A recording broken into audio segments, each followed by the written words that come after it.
Welcome to Total Politik, jumpa lagi di konten ngomong sendiri. Minggu ini gue fokus di konten ngomong sendiri terus. Dan kita membahas berbagai macam tema. Dan kali ini gue mau menyampaikan sebuah kesedihan gue bahwa kita ini berdemokrasinya lebih banyak pakai polisi daripada pakai refleksi gitu.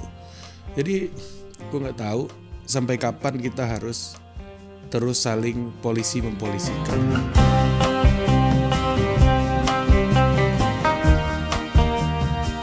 Ya, ini kemarin sambungan dari kasusnya Habib Bahar bin Smith yang dilaporkan ke polisi dan diproses langsung ditersangkakan oleh Polda Jawa Barat. Yang kemudian itu juga bertambah lagi kasus baru yaitu Ferdinand Hutayan yang juga dilaporkan dan juga sedang diproses. Per gue bikin video ini belum ditersangkakan.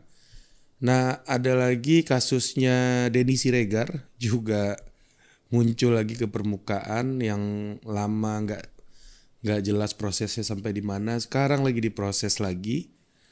Nah, abis ini gue nggak tahu nih, mungkin aja orang-orang kayak Ade Armando, terus Permardi Arya atau Abu Janda, atau di sisi sebelah sananya Habib Novel ya namanya ya. Terus banyak lagi itu ulama-ulama lainnya yang juga nantinya bisa terpolisikan lagi gara-gara tuturan, gara-gara ucapan.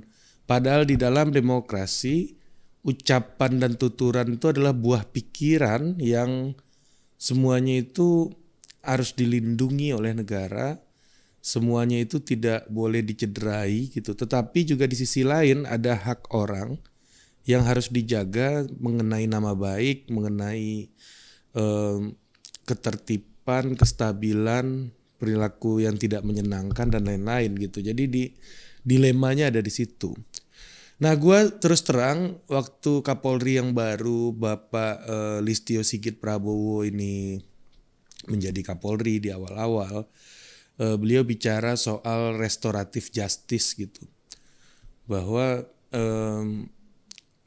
penyelesaian undang-undang ITE yang kita lihat ya, undang-undang ITE pencemaran nama baik dan lain-lain, yang mana itu adalah muara dari konflik horizontal di masyarakat gitu.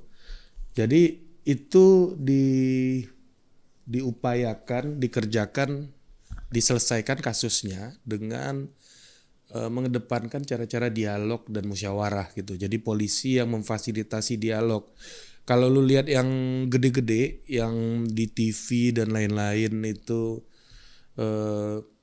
mereka itu penyelesaiannya mungkin di bawah lampu sorot gitu, tapi yang di daerah-daerah, yang di desa-desa, yang di kampung-kampung juga ternyata banyak sekali terjadi penyelesaian kasus yang merupakan konflik horizontal tadi yang gue bilang, dengan cara restoratif, dengan cara-cara dialog dan tanda tangan matre. Kan pernah sempat tren tanda tangan matre yang di kantor polisi itu, kalau lu masih ingat gitu.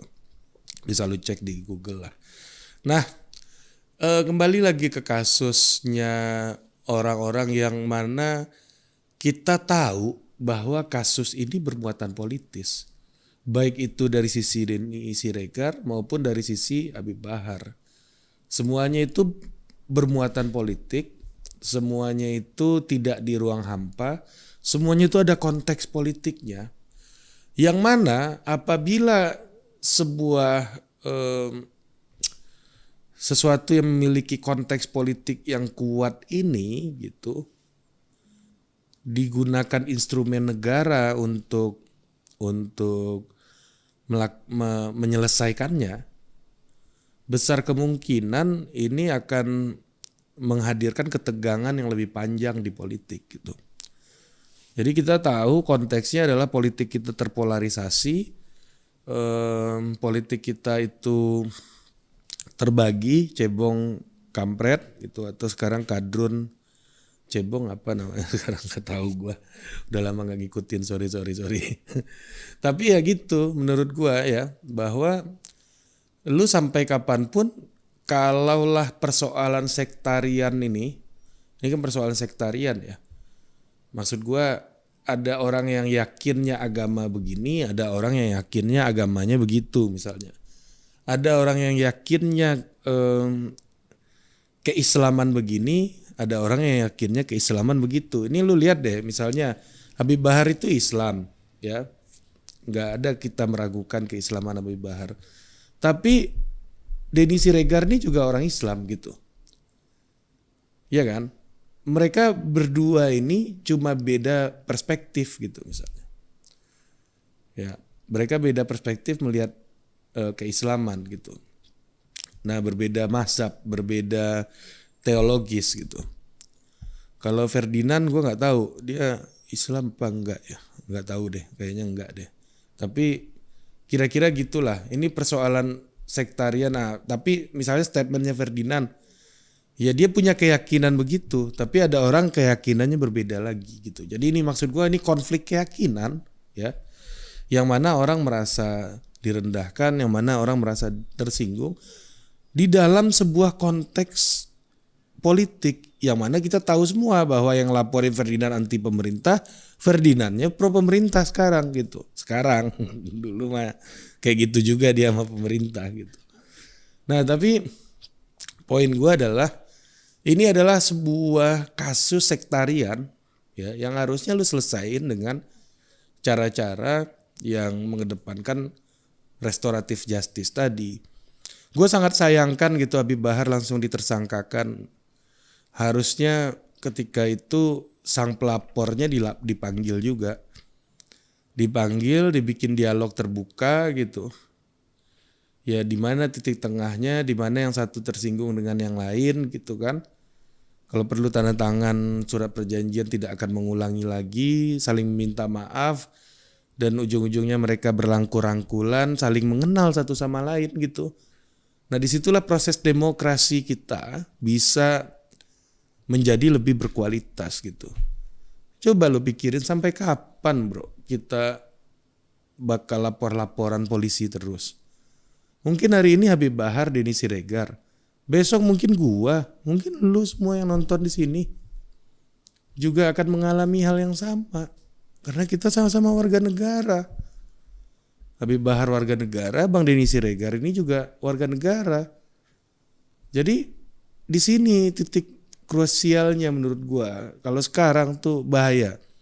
Ini persoalan keyakinan, persoalan sektarian. Apabila lu menggunakan instrumen negara di situ, kemungkinan itu akan menghadirkan dendam dan ketegangan politik dalam jangka panjang gitu.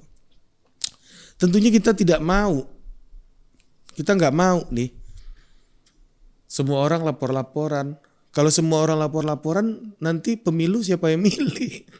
Nyamuk. Gitu. Jadi polarisasi di masyarakat ditambah dengan situasi demokrasi, ya, ditambah dengan konteks politik tadi ya, polarisasi dalam sebuah konteks politik dan difasilitasi oleh undang-undang yang ada gitu. Nah makanya gue sangat setuju itu undang-undang ITE itu direvisi, sekarang kan sedang direvisi gitu. Dan juga persoalan KUHP, dan kalau perlu memang ada undang-undang yang bisa menjawab konteks-konteks politik ini. Ya kayak kemarin gue kan sempat singgung video soal Bang Adi Masardi ya, yang melaporkan banyak tokoh yang mau maju pilpres tuh, termasuk Pak Ahok, Pak Luhut gitu. Karena diproyeksikan Pak Luhut, Pak Ahok juga akan terlibat dalam proses kampanye nanti di 2024. Bang Adi Masardi melaporkan mereka semua ke KPK untuk apa? Untuk screening gitu. Jangan sampai nanti kasusnya meledak pas 2024 gitu. Ya kira-kira gitulah, ini hal-hal yang hukum yang bermuatan politik atau yang punya dampak politik. Kayak kasus Deddy Siregar ini yang kembali mencuat, Habib Bahar yang udah tersangka ditahan, ya kan? Semuanya itu kan kasus-kasus hukum yang punya dampak politik karena dia berada dalam sebuah konteks politik, nggak di ruang hampa. Mungkin itu aja, sampai jumpa lagi di konten ngomong sendiri berikutnya. Dah.